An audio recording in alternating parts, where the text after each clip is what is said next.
Dando continuidade à nossa série sobre os riscos pessoais e sociais por violação de direitos, hoje nós vamos falar da situação de rua.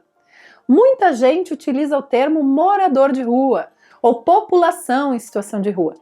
Esses termos são inadequados porque, mesmo que naquele momento uma pessoa esteja utilizando a rua como espaço de sobrevivência ou de moradia, nós assumimos que essa deve ser uma condição transitória, ou seja, uma situação na qual pretendemos intervir. Estamos aí para construir, junto com esse sujeito, formas de superar a situação. Também não é interessante falar população em situação de rua, porque população em geral remete a um grupo homogêneo, e o que caracteriza esse grupo é justamente a heterogeneidade das histórias de cada sujeito. Vamos falar mais sobre esse assunto?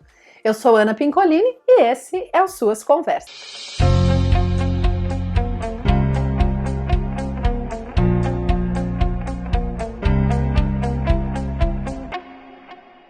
Oi, gente linda do Suas, tudo bem com vocês? Hoje a gente vai falar da situação de rua, que é um dos riscos pessoais e sociais por violação de direitos que acompanhamos na proteção especial do SUAS. As pessoas em situação de rua podem ser acompanhadas por meio do Serviço Especializado de Abordagem Social, o SEAS, pelo Serviço Especializado para Pessoas em Situação de Rua ou por serviços de acolhimento destinados especificamente a esse público, em situação de rua ou desabrigo. Hoje nós vamos falar mais do conceito e no futuro nós vamos nos deter aos serviços destinados a esse grupo. Mas antes, eu convido você a curtir aqui o nosso vídeo, inscrever-se no nosso canal e já clicar no sininho para ativar as notificações. Assim você fica sabendo dos vídeos novos que eu vou colocando. Convido também para me seguir lá no Instagram, @AnaPincolini. Por lá eu divulgo os cursos com inscrições abertas. E as minhas redes sociais, você sabe, ficam aqui na descrição do vídeo abaixo do player. Bom, vamos começar com o manual de instruções para o registro do RMA dos CREAS, que tem aí os conceitos oficiais.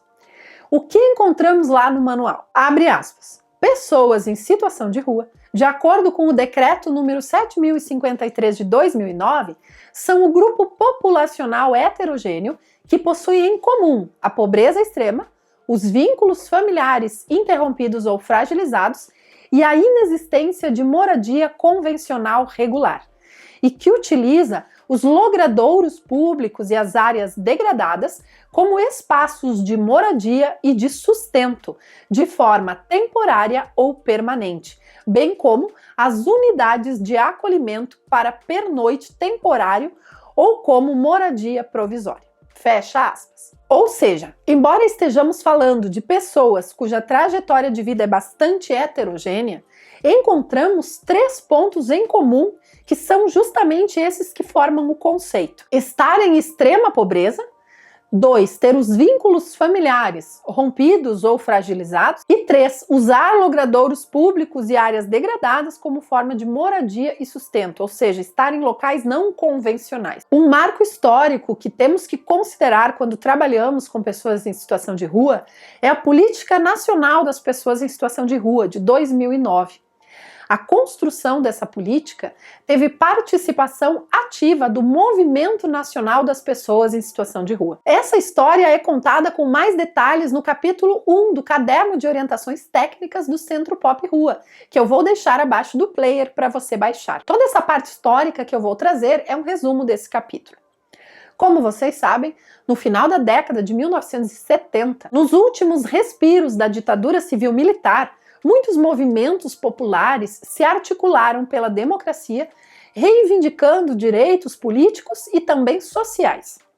A crise econômica que assolou o Brasil no começo dos anos 80, como as altas taxas de desemprego e a desigualdade social, impulsionou as reivindicações por acesso à saúde, educação, assistência social, emprego e renda.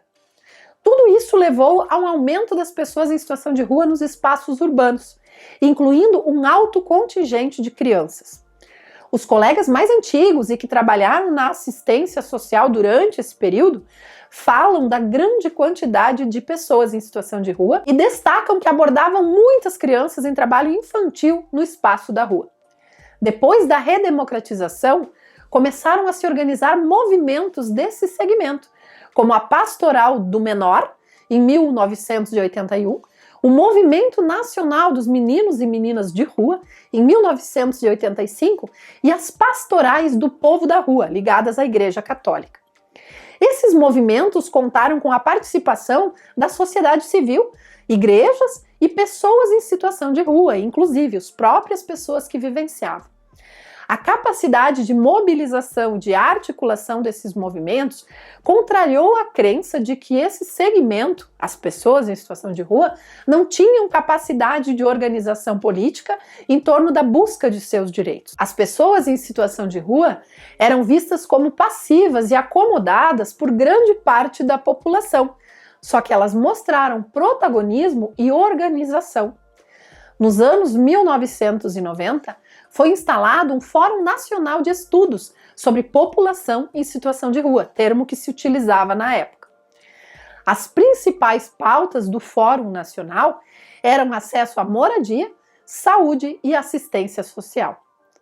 O Fórum organizou seminários nacionais e, em 2001, organizou o primeiro Congresso Nacional dos Catadores de Materiais Recicláveis e a primeira Marcha do Povo da Rua, em Brasília.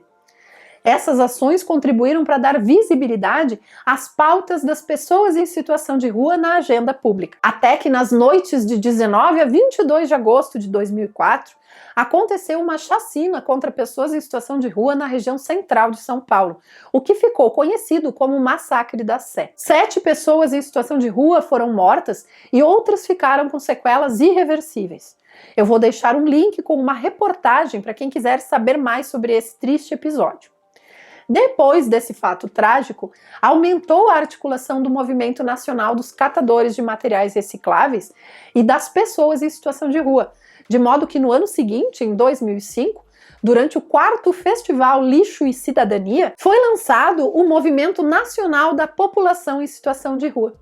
No mesmo ano, a Secretaria Nacional de Assistência Social do MDS promoveu o primeiro Encontro Nacional das Pessoas em Situação de Rua. Como resultado, foi aprovada a Lei 11.258/2005, que alterou a LOAS e dispôs sobre a criação de serviços e programas específicos de assistência social para esse grupo. Como disse, na época, o coordenador do Movimento Nacional da População em Situação de Rua, Anderson Lopes, essa foi a primeira vez que ocorreu uma construção democrática e participativa de uma política para pessoas em situação de rua. Se a gente pensar na forma como isso era tratado até então, eram decisões do Estado muito focadas na repressão a esse público ou em ações paliativas. Dessa vez, a Política Nacional de Atendimento das Pessoas em Situação de Rua foi construída com a participação delas e a partir do protagonismo delas. Esse processo envolveu também a criação de um grupo de trabalho interministerial em 2006. Esse grupo de trabalho contou com a participação de representantes do Movimento da População em Situação de Rua, da Pastoral do Povo da Rua, vinculada à Igreja Católica, e de representantes do CONGEMAS, o Colegiado Nacional de Gestores Municipais de Assistência Social. O GT foi o responsável por apresentar estudos sobre as necessidades das pessoas em situação de rua e propostas de serviços e ações para esse público.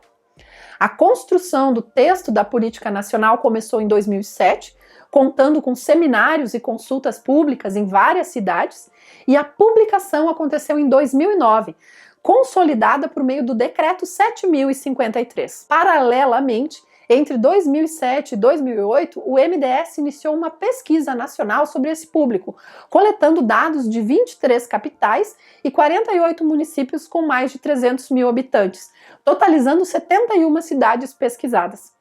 Os resultados da pesquisa também contribuíram na definição de diretrizes da política nacional que de fato fossem condizentes com a realidade desse público. A política nacional reconheceu os direitos das pessoas em situação de rua e as ações para esse segmento foram incluídas no 3º Programa Nacional dos Direitos Humanos. Foram previstas ações nos seguintes eixos: geração de trabalho e renda, enfrentamento ao preconceito, garantia de acesso a registro civil, acesso à saúde e proteção contra abuso e exploração sexual, prevenção da violência contra esse segmento, incluindo a capacitação de policiais para o atendimento cidadão a esse grupo, punição para policiais que cometessem atos violentos contra esse grupo e criação de centros de referência especializados e serviços de acolhimento adequados. Aqui entramos nós, o SUAS. Ou seja, aqui nasce o Centro Pop Rua e passam a promover a qualificação dos acolhimentos para esse público. Até hoje, quando pensamos em ações nos serviços com pessoas em situação de rua, uma das primeiras diretrizes é construir com eles e não para eles.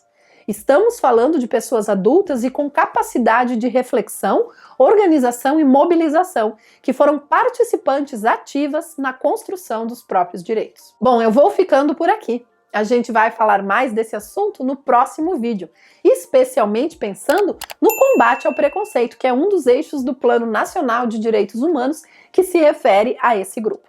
Eu espero que esse vídeo tenha contribuído com o seu trabalho no SUAS.